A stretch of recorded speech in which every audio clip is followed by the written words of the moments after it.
So I have a toilet that essentially was leaking underneath. The wax ring was a little off. So I'm going to show you how to fix that. First thing you want to do is you want to turn the water off to the toilet. As you can see, there's still a little bit of water there. Flush out what you can. If you have a bad leak, try to get the water out, from the bowl and from the top, and I'll kind of show you how I do it. But that's underneath. As you can see, it's kind of been happening for a couple days. One of the tenants let me know about it, so I rushed over and I wanted to make sure to fix it. But I'm going to come back and check to see how that is. I don't want that to rot. But either way, as you can see, just over a couple days, how much damage it can cause. So I'm glad I caught it. So first thing I'm going to do is I'm going to take the water out of the bowl here, and this is kind of how I do it. I use a sponge. Just do it that way. 100% make sure you're wearing gloves. Again, there's a lot of different ways you can get the water out. This is just what I prefer.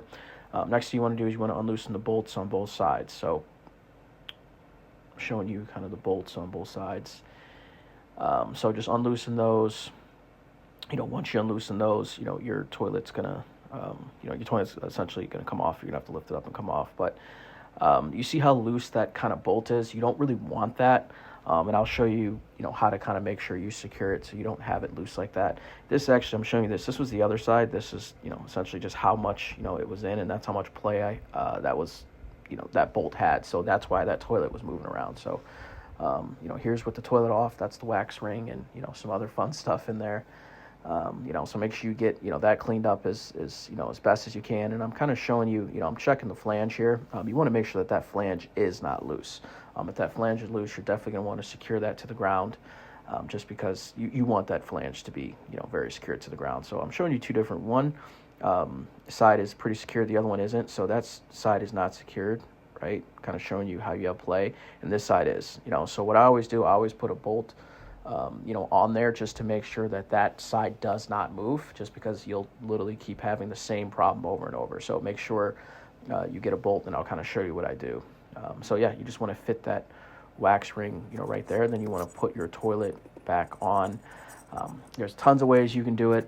I kind of just like fitting it on, there, just like so. I sped this up a little bit, but here's what I do. I always buy a secondary thing of bolts.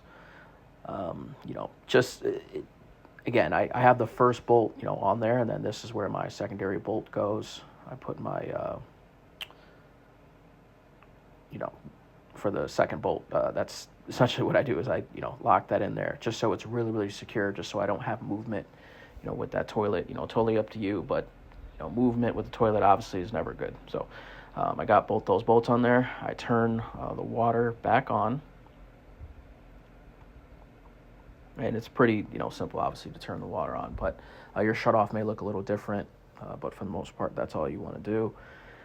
Let the toilet fill back up, and that's pretty much it. I go downstairs and I pray that after I flush the toilet, I don't have any more leaks. Seems to be I do a lot of praying when I fix a lot of stuff, but as you can see here, I don't have any more leaks. So that's good. I'm going to monitor that, that, wet spot. Obviously, that's obviously not good.